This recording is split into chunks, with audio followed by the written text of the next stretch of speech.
Hello, this is Fred Callaghan and you are listening to the Fulham Focus podcast.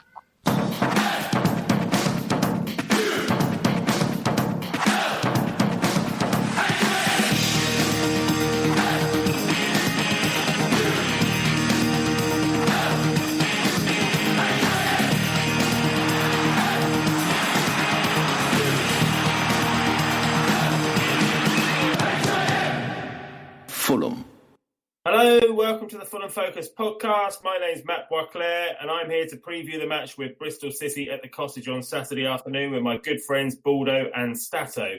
But before we do that, I caught up with the Fulham Focus king of innuendo, Matt Dom, about a Fulham legend in the making.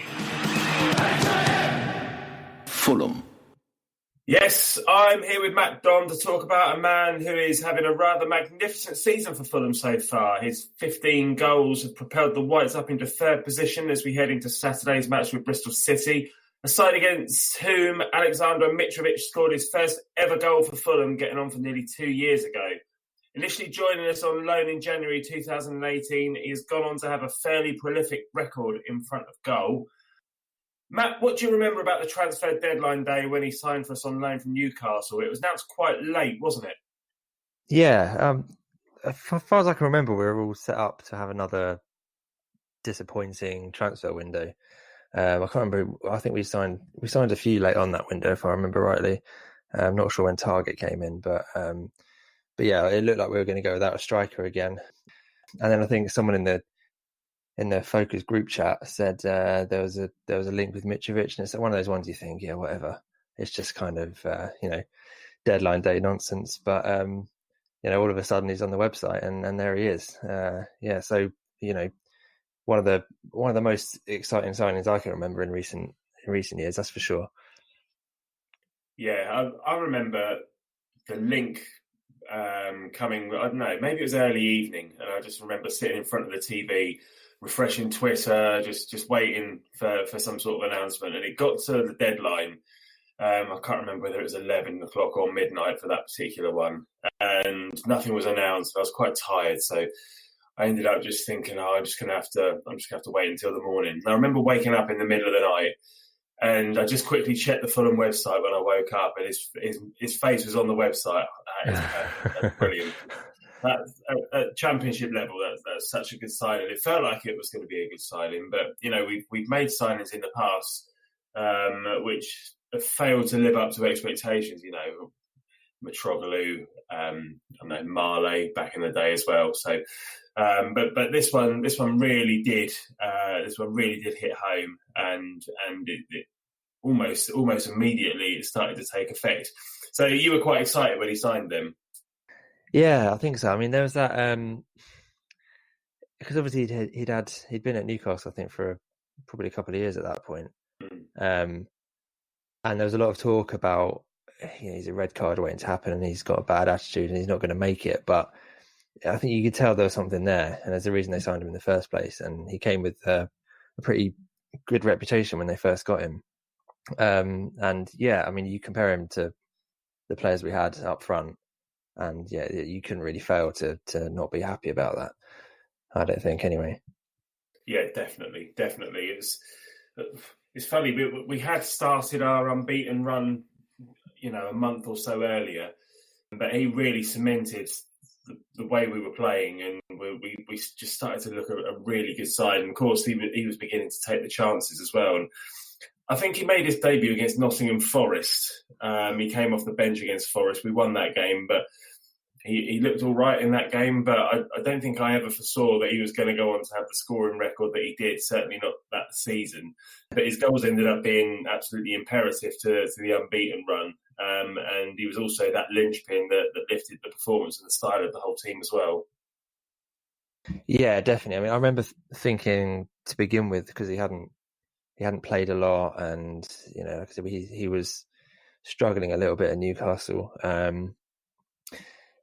Thinking, he's probably going to take quite a few games here, maybe a month to sort of get up to speed, maybe more than that, because of the way he plays. He's a big, strong player, and he's big physique, and it might take him a little while, a bit of time to shave a few pounds off, which we thought he needed. But I think he made a couple of sub appearances, and as soon as he starting games, he was just head and shoulders above the rest. And I thought, he'd end up starting more games than the other strikers we had that season. But I didn't see the instant impact that he did have, and he hasn't stopped scoring since, really. So no, he hasn't. Yeah, amazing. I don't know what his longest run without a goal is. It can't be more than 5 or 6 games, even in the Premier League. I wouldn't have thought. Maybe it was that. I don't know. The playoff run really towards the end of the season. We went up. He didn't score for a while, did he? But he did have a couple of. Well, he had a couple of months, I think. In between. Okay. There was Brighton at home. He scored against in January, and then I don't think he scored again until Bournemouth away, which was April. So it was all nice. Oh, okay. It was quite a while, was it? Oh, February, March, a couple of 2-3 months. But that was during a period when we were absolutely appalling anyway. So.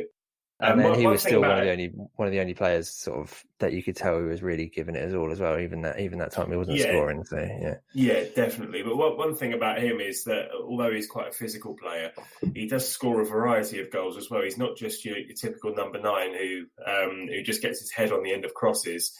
You think about the goals that he scores. He was in the right place at the right time for his first ever goal for Fulham against Bristol City when Cyrus Christie played a fantastic little bending ball to the back post and he tapped that in. But then the Wolves goal a few days later, he beat those 2 players and stuck the ball in the bottom corner. He just kind of dropped his shoulder, sent them the wrong way, and then buried it from quite a long way out. And then Derby again away, but his next goal, that was another opportunist strike as well. So he was quite good at carving out opportunities for himself, but he'd also be in the right place at the right time. Yeah, absolutely. I mean I think that Wolves goal you just mentioned is probably still my favourite of the ones he scored. Just the way it was a sort of goal that just players that we had before that just wouldn't have been able to do. That the strength and to hold off 2 defenders. And Wolves didn't concede a lot of goals, and they were easily top of the league at that point. And that night at the Cottage, we really showed them what we could do, and he was a big part of that. And I think the first goal we scored as well that day was a tapping from Sessegnon from one of his shots. Right. So we were playing decent football before he came in, but we were missing that spark, that final piece of the jigsaw, and that's what he is. It's just incredible to watch. And as you say, I think I really enjoyed the goal he scored against Brighton last season as well, at home. He just sort of, both the games against Brighton, he bullied Duncan Duffy, and they're 2 absolute mountains at the back, and he had them single-handedly. And one of the goals he scored, I think he beat both of them and the keeper to the ball to head it in. It's just, that shows what he's all about, just sheer determination, and just to see a player given that much for the team, it's just you can't help but love him. Yeah, definitely. Of course, that Brighton away game as well, he ended up costing us 3 points with that needless handball. What do you remember of that? Yeah, that before that, that was on the way to being a fantastic away day, and it just it all went wrong. But yeah, it's a hard one because he scored our second, didn't he? So and it really affected his confidence, and I think that was the start of where it all went wrong for us. So. It was a horrible few months after that, and then obviously we've gone down. But it's hard to blame him because he was absolutely devastated, and it's just a complete fluke. He just misjudged where the ball was, and he's made up for it easily, I think. So no hard feelings to him. It was just one of those things. When I was preparing for this earlier, I tried to think of negatives, because most of the things we're going to say about Mitro are going to be positives. The only negatives I could think of were that handball, and then the Oldham penalty miss as well in the FA Cup, which I don't think anybody really cares too much about. I couldn't think of anything else. No. Maybe being suspended for the QPR game, but that was just an accumulation of a few yellow cards. But that's going to happen for somebody who's playing a lot of games at this level and is quite physical. Yeah, he's basically wrestling every game, isn't he? So he's going to pick up quite a lot of yellows. But he's been even throughout the whole Kamara taking the ball off him incident, he could have gone into a meltdown after that, but he's really shown that he's matured in the years that he's been at the club, and long may it continue. I mean, that Huddersfield incident as well, he was clearly quite pissed off because he wanted the penalty, but he ended up just holding his hands up and going and, tapping Kamara on the back and saying, go on, stick it away. And of course he didn't. But like you say, he did show good maturity, and you wouldn't have expected that from somebody who was meant to be a hothead. Yeah, and I'm wondering now if that happened this season. I don't think anyone's taken it away from him. I think he's learned from that, and he's going to take them all, isn't he? Yeah, definitely. Let's go back though. Let's go back to the end of the promotion season. So we've been promoted at Wembley, and he was only on loan, so he's gone back to Newcastle. And we had an anxious wait that summer to see if Fulham and Newcastle could agree a fee for his permanent transfer. What do you remember of that debacle? Oh, I mean, it really felt like it was dragging on. When we went up, you think the first signing through the door is going to be Mitro.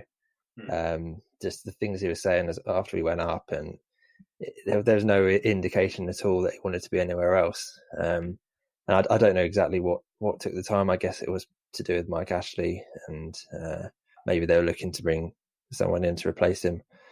But as it sort of dragged on, you kind of think, and the club, there was rumours that we were starting to look at other targets and that kind of thing, and you think, I don't know, maybe it's not going to happen, but then it does, and it felt like he's found his home, and I think it still feels like it's his home.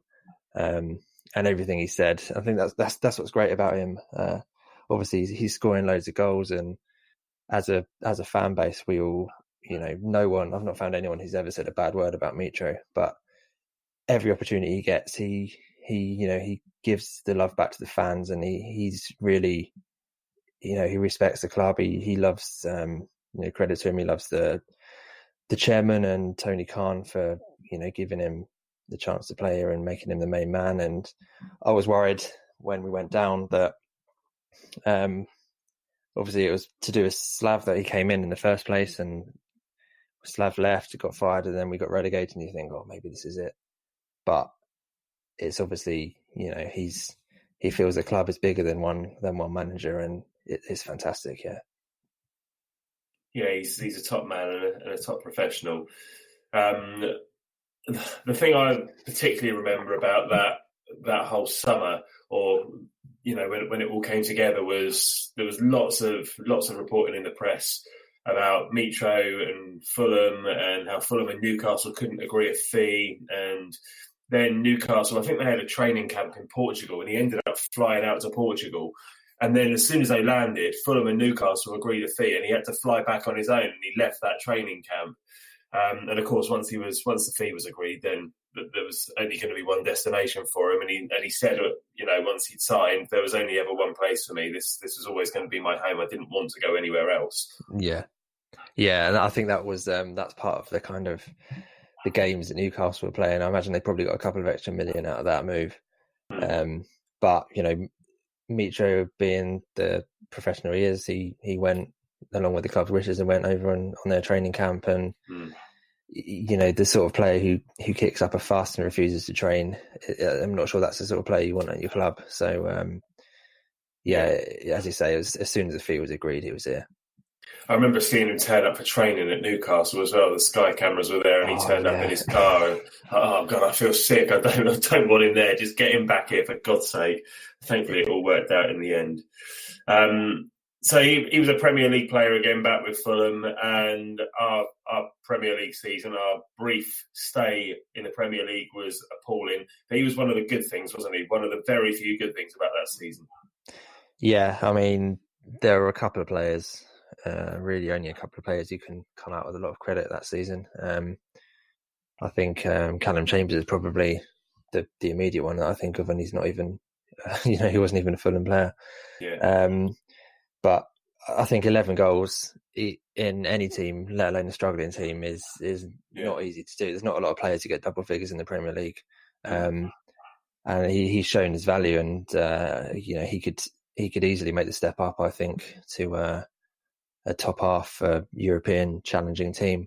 But he's stuck with us for now, and all the better for it. Yeah, definitely. Then it looked like he was going to leave at the end of that season, and we had the long wait through the summer. Tom Cairney signed the new contract. Then all of a sudden, I remember there being just the club posting just a fire emoji. Yeah, that was it. Yeah, with nothing else. Like, what's going on here? And then a few minutes later, Mitrovic has committed. How did you feel then? Yeah, if I was them, I'd have probably left it about 6 hours. Yeah, that would have driven everyone absolutely crazy. Yeah. But as soon as they did that, you knew what it was, and yeah, there was a lot of talk that it was going to happen as well. I think Danny actually said it quite early in the summer that he'd heard both TC and Mitro were going to sign a new deal to get rid of their sort of promotion, sort of relegation wage cut.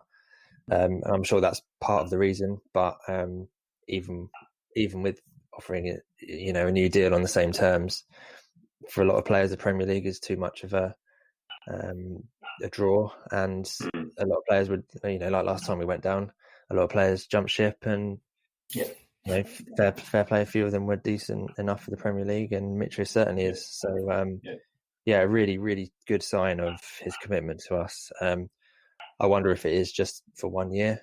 I couldn't, I don't think any of us could blame him if he don't go up, and he did leave.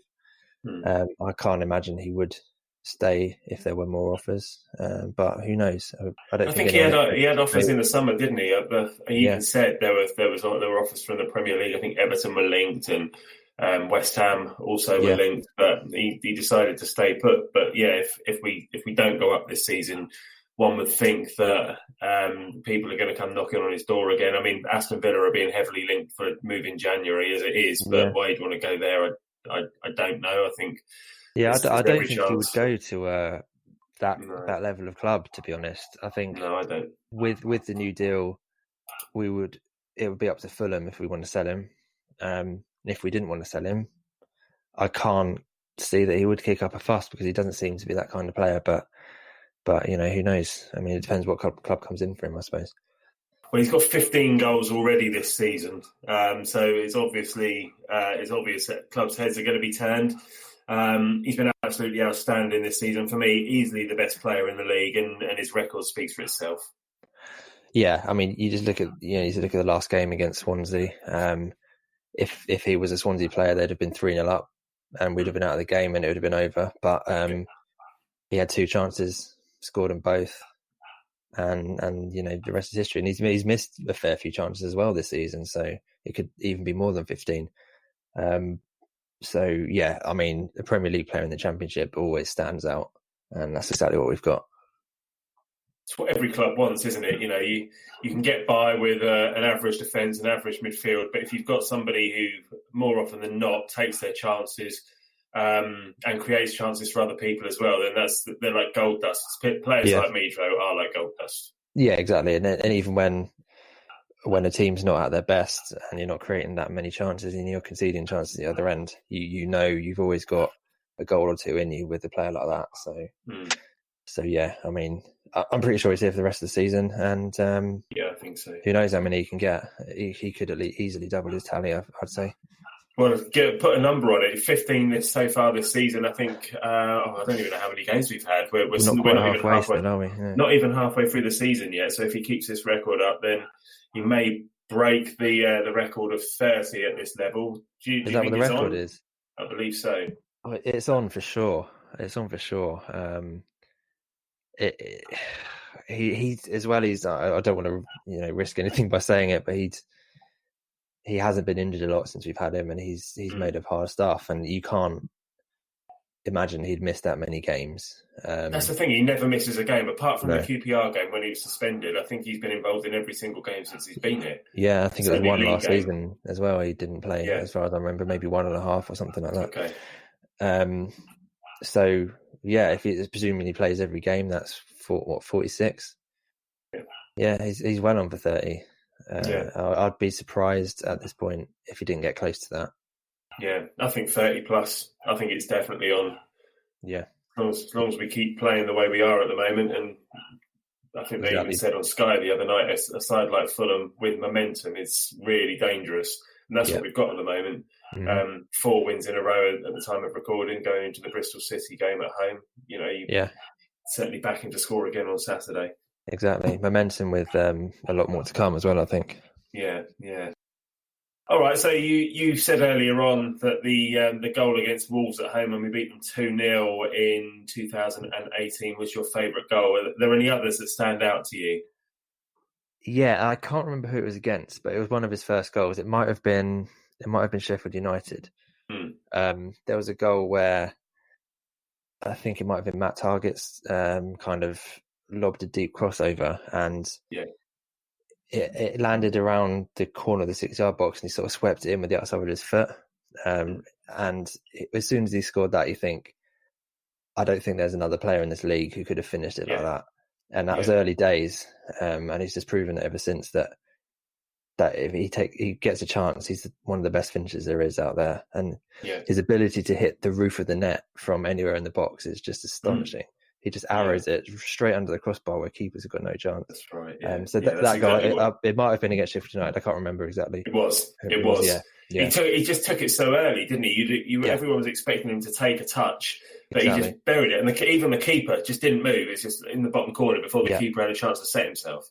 Yeah, exactly. That was the key. And you sort of think the way it was coming over, you think even though he's right-footed, he's going to have to take it with his left. But the confidence he's got that he's going to hit the target from ridiculous technique. So that one stands out to me as well. Yeah, I agree, that one in the Wolves game. But there was also the goal against Leeds that season as well, where we were 1-0 up and Bettinelli made an outstanding save. We just broke away and he ended up burying it from the middle of the box. It wasn't the best goal to score, but just on the counter-attack at that stage in the game against Leeds. They were on top. They were really pressing for that equaliser. Exactly. Yeah, it really burst their bubble. So it was a cracking goal. But that's what plays.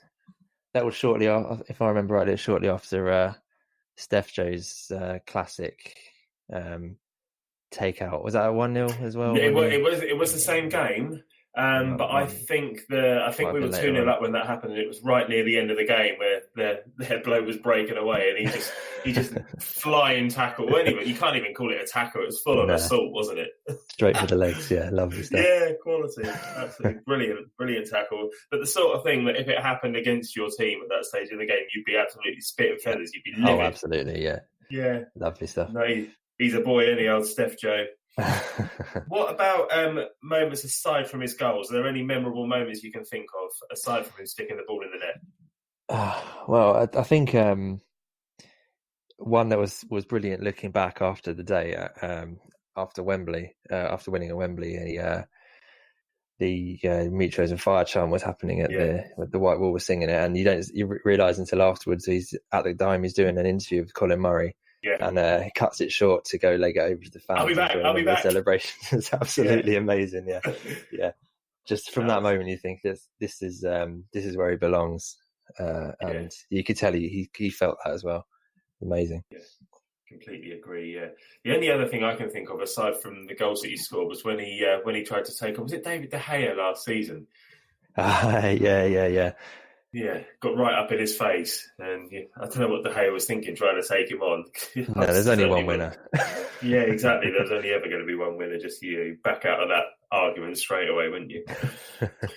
It's only because he had defenders around him, wasn't it? I think that's right. Exactly. Yeah, safety in numbers. How much of a legend do you think Mitro can become at this club? He's settled in the area. I think there's a good Eastern European community in and around the area in West London. He's very settled. He's enjoying his football. He loves the club. There's obviously a worry that he could leave if we fail to get up, though. But if we do go up, I can't see him wanting to leave. Oh no! If we go up, he's staying for sure. I would be amazed if we went up and he signed for someone else. And the other thing is, even if we don't go up, our spending power would still be higher than quite a lot of teams in the Premier League, I think. So the teams who might want to take a chance on him possibly couldn't afford him. But in terms of being a legend, I think he's already there. Just the fact that he didn't leave after we went down. As we've discussed, he had a lot of offers. Could have really picked anyone from 6th to 20th in the league, I would say. He's that good. and he stayed, and he's giving everything to get us back up.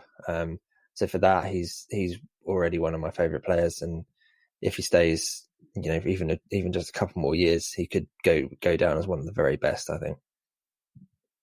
I think so, and if anyone could break Gordon Davis' record of being Fulham's highest goal scorer of all time, it could be this man if this love affair continues. I looked it up earlier, and Ivor scored 178 goals in 450 games, but that was across 2 spells, which spanned 9 years. Mitro hasn't even been here 2 years yet, and he's got 48. All right, there's still 130 goals to go, but, who's to say he wouldn't stay? It doesn't happen often these days, but I think if it's going to happen, it could be here. Yeah, and he's done it in about, an eighth of the appearances as well. Yeah. It's like his record is 1 every 2 games, which is just astonishing for a team of our level, really. Yeah. I'd love nothing more than for him to beat that record. But it will depend on us going up and staying there, I think. Yeah, of course it's going to be harder for him to score so frequently in the top flight, but he still scored 11 last season. Mm-hmm. He scored 12 when he was here on loan in the Championship as well, and he's got 15 already this season. So he's very consistent. Yeah, I'm not sure what his record for Newcastle in the Premier League was. I'm not sure. Very good, but he scored a few for sure. But he was popular there, though. They liked him there. Yeah. And you can see why. I mean, he's a proper heart on the sleeve kind of player. Yeah. Never shies from a battle, and he'll give everything while he's at the club. Exactly, and all the elements are there for him to be a fan favourite. Not only does he score, but it's the way he conducts himself on the pitch, and the way that he's got a good relationship with the fans. All that sort of stuff just pushes towards him being so popular. And I think he could be one of the most popular players in modern times, I think. Yeah, and that's what's important for a club like us. Like, some of the players you think of who are really highly regarded by our fans, like the Brian McBrides of the world, that kind of thing. And it wasn't good for his goal scoring record, because there's a lot of players who've scored more than that, but it's the kind of the way they're an ambassador for the club, and I think that's definitely important to me, and it's important to a lot of Fulham fans I know as well. It's more about performances on the pitch. It's more than about the performances on the pitch. Yeah, potential Fulham captain for the future as well. He's vice captain these days when Kearney's not around, and he always does a decent job. Yeah. I mean, I don't necessarily like strikers as captains, but he's got all the ingredients. He's always shouting at his teammates. Like we discussed in the previous pod, he was really getting a knockout the other day, wasn't he, for being selfish, and I wouldn't argue with him if I was a player, that's for sure. Definitely not. No, you'd do as you're told, wouldn't you? Good stuff. All right, well, let's get to the final bit then. We've both got to rate Mitrovic's Fulham career out of 10 so far. What would you give him? It's really tough. If he'd single-handedly kept us in the league last year, it's a 10. But it's a 9, because he's been almost perfect for me. I think we couldn't have asked for much more, apart from being superhuman and keeping us up last year when it really wasn't going to happen. Yeah. So a really strong 9. No, that's fair enough. I'm struggling to see where to dock a point, to be honest. Yeah, and exactly. Even at international level, he's got 34 goals in 55 games. It's about to become there. Serbia's top scorer of all time as well. I'm going to have to give him a 10. I absolutely love the bloke. He's the one of the most exciting players that I've ever seen in a Fulham shirt. Aside from Louis Saha, probably my favourite centre forward to play for Fulham that I've seen in my lifetime. And I can't dock him a point. I absolutely love the bloke. He's been associated with one of my favourite seasons with the club when we went up, and he was prolific that season. Even though he was only there for half a season, he was the one shining light when we were in one of our darkest hours in the relegation season, and then this season so far as well. Who knows what we're going to go on to achieve? But he's been outstanding, so I've got to give him a 10. Yeah, no, that's fair enough. I docked a point for nothing, really. So yeah, I mean, docked a point because he couldn't keep us up. Yeah, because he isn't Superman. Yeah, exactly. But he's as close as you can get. I think so. Good stuff. All right, mate. Well, thank you for that. We're going to have a Bristol City preview now. Fulham. Right, well, before we begin, I'd just like to offer on behalf of the Fulham Focus team and everybody at Fulham our sincere condolences to Bristol City player Benik Afobe, who lost his 2-year-old daughter last week. Obviously, that's completely awful, and our thoughts and prayers go out to you. Well, we're playing at home again on Saturday against Bristol City, lads. What memories do you have of playing against our friends from the West Country? I'll come to you first, Stato. Hi there. I think I don't have many memories. When we look at our stats file in a bit, you can see that we haven't actually played that many games since, over the last 10, 20 years or so. The one thing that does stick out really is when we won 4-1 under Kit Simons. I think it was 4-1 anyway. It was off the back of quite a few games that we hadn't won in a while when I think the pressure was mounting on Simons a bit. And then we just kind of came out and we just demolished them 4-1. I'm just looking up who scored now. I think off the top of my head, McCormack probably scored because he always scored back then.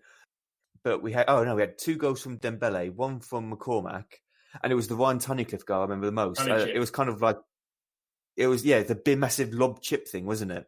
And other than that, there wasn't much, I can't really remember about it. Well, I'm just looking over that starting 11 and wow, we have come a long way.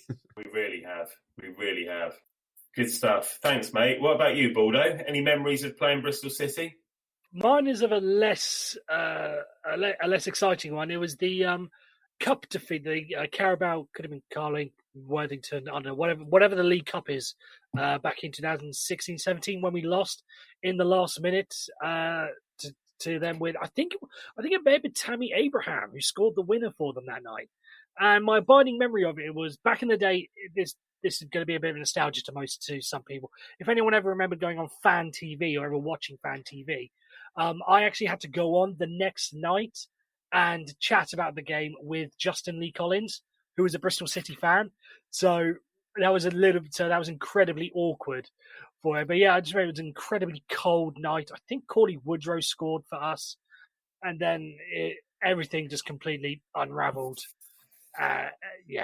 Lost in the last minute, and then what is even better was a couple of days later, we then played them at the Cottage and got absolutely spanked 4-0.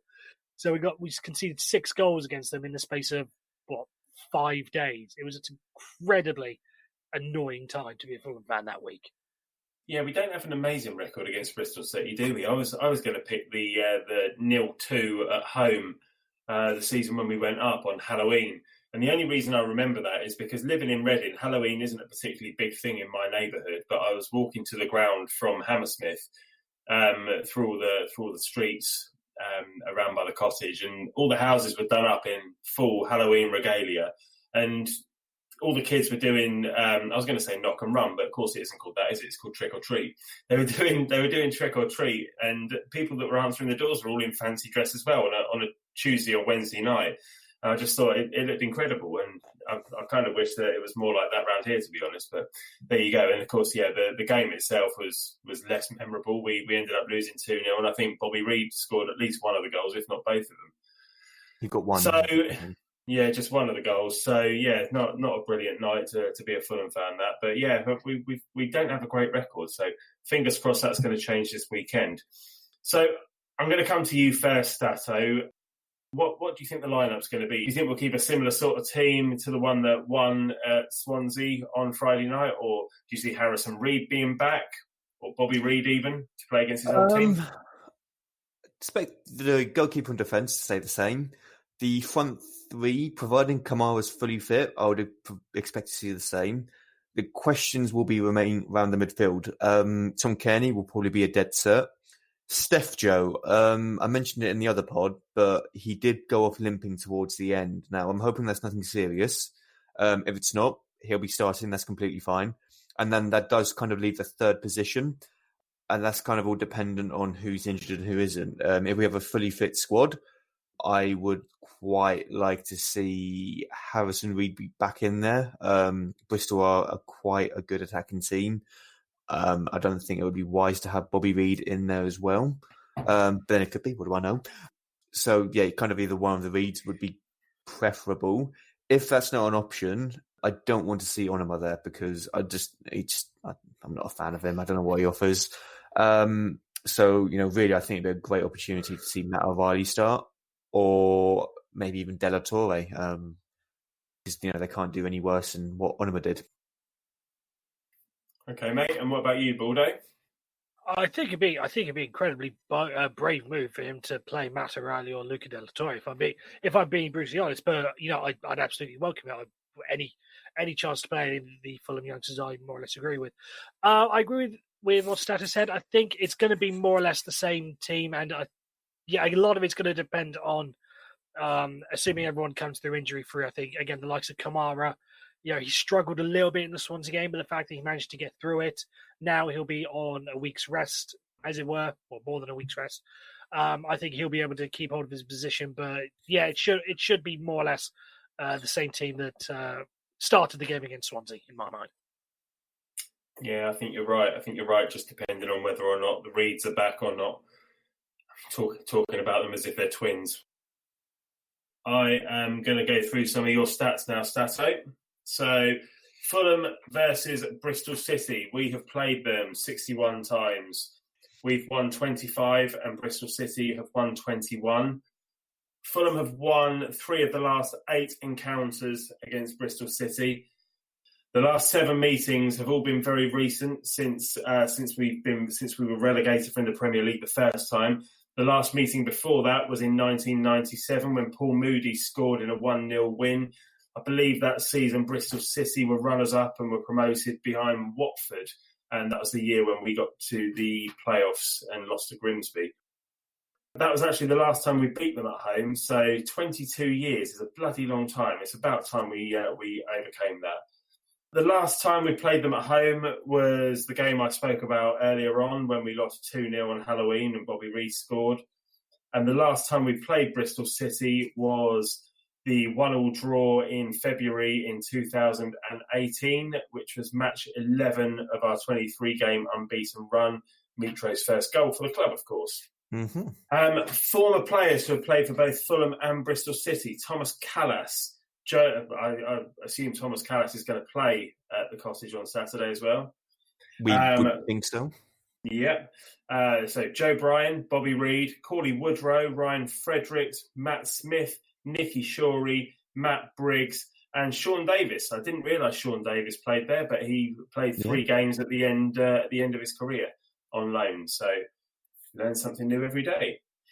Bristol City's form at the moment, they currently sit in 5th position. They've played 19 games, of which they've won 8, drawn 8 and lost 3, scoring 31 goals in the process and conceding 27. They're currently 3 points behind us. They've only had 2 wins from the last 5 games, and they've had 5 clean sheets all season, of which only 2 have been away. The average possession that Bristol City have is 48.5% versus the 61.2% Fulham have. So we're obviously going to dominate possession, as we more often than not do. And the last match Bristol City played was a 5-2 victory over Huddersfield Town. What I'm going to ask you guys to do now is pick a player to watch. I'll come to you first, Stato. Who have we got to watch out for? I'm going to say the top scorer, Andreas Weimann, who at this level, he's very well established. He spent years at Derby. I think he was at somewhere else beforehand as well. I can't quite remember. But Villa. Yeah, he was at Villa. He was at Villa and then Derby. And obviously he's in his 2nd season here now at Bristol. So he knows the Championship very well. And he's got off to an okay start. He's their top scorer, 7 goals and 3 assists. Played all 19 of their games so far. Good stat here is that he averages 2.6 shots per game, which is quite good. But then you look at Mitro stats, and Mitro averages 3.8, which is a lot of a better record. He will probably play. He'll probably be their main striker up top for them, and he'll definitely be one to watch. Nice one, thanks, mate. And Baldo, anyone aside from Andreas Weimann to watch from your point of view? Yeah, personally, it stunned me that he's at Bristol City. He's sort of gone off the radar a bit, and that's Daniel Bentley, who I remember when he was at Brentford, No, not even at Brentford. He was at Southend. Was seen as the next great English goalkeeper. Assumed to be ascending right up the leagues, and his career's obviously taken a little bit of a backward step if he's now at Bristol City. No offense to them, but I assume by this point he'd be at least in the Premier League. But Daniel Bennett, I think, is one of the best goalkeepers in this division. It has to be said. And going from Stato's list here, 3.1 saves per game, which is more than what Rodak averages. So I think he's going to be incredibly tough to get past on Saturday. Nice one. Well, let's hope we do get past him. Good stuff. All right, let's quickly touch upon Lee Johnson, the Bristol City manager who's been heavily linked to Fulham in the past. Stato, do you think we'd be better off with him as our manager, or do you think the club ultimately made the right choice in hanging on to Scott Parker? That's actually a very good question. Lee Johnson is quite highly regarded because of the work he's done at Bristol. Bristol, they've never been a big team, but for the last 2 or 3 seasons now, they've been challenging for promotion, and a lot of that was down to the work that Lee Johnson's been carrying out. Obviously, there was the talk that he's a Fulham fan, so he'd love to come to us. And it could have been true, and he could have been doing a good job. But I think what's made him successful is that he's been at Bristol for a long time, and it was very much a long-term project, which they let him have the time to do and let him have the time to kind of carry out his vision. I wonder if Tony Khan and the rest of the Fulham hierarchy would have let him have the same amount of time, considering the types of transfers that they made this year, which are very much short-term loans with the aim to get back to the Premier League instantaneously. That would have been a big ask for, Lee Johnson to come in, an outsider to come in, implement his style and get promotion in his first year. So I think in that aspect, I think Parker was the right choice out between the two. Because, Parker's been here for a while. He was there last year. The players know him. So, I think on that basis, Parker was probably the right choice. How about you, Baldo? Any regrets? Somewhat, because I think I've been incredibly, and I'll be very open with this, I've been incredibly sceptical with the appointment of Scott Parker. I said that when he got to 25 points, that should have been, an invitation to be interviewed rather than equally getting the job last season. So I think I said in the summer, when the likes of Chris Hughton left Brighton and Rafa Benitez left Newcastle, obviously him, I say we should have really waited a little bit of time before appointing Scott Parker, and the sort of name comes out along with Lee Johnson. Would he have made the jump? Obviously, a lot's been made about his Fulham connections. We don't know, but I think I would have preferred Johnson to take the job over Parker, if I'm being honest, purely because of his experience in the division. You see he's got them incredibly high up the table now. He was getting them incredibly high up the table, I think, last year as well. So they always seem to tail off, though, don't they? They always seem to choke.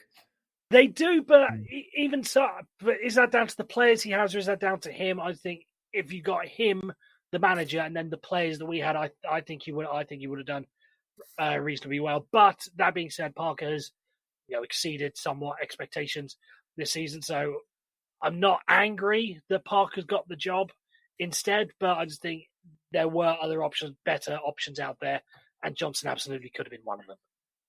Fair play. Okay. All right, well, let's come on to a score prediction for Saturday then. Stato, what's going to happen at the Cottage? Well, it's got to be 5 wins on the bounce, doesn't it? Again, whether we'll keep a clean sheet, I'm not sure. I don't think we will. We don't tend to keep clean sheets at the moment, which is fine as long as you score more. I'm going to say 3-1 Fulham. Lovely. Like your style. Baldo? Yeah, I can't see us keeping a clean sheet as is, because Bristol City boosted by their performance on the weekend when was it 5? They put past Huddersfield. Yeah, exactly. Yeah. Boosted by that, they are one of the highest scoring teams in the division. So I don't think we're going to be able to keep them out. It's then just a case of how many we can put past them. And if you look at their, the amount of goals they concede, 27, which is the highest amongst the teams, in the top sort of 9, 10 in the table. So I think they're there to be exploited. So I could see a 3-1 victory personally. Cool. All right. Well, I'm going to go 3-1 as well. I don't think we'll keep a clean sheet, but for goodness sake, can we score our 3 goals before they get their 1, please?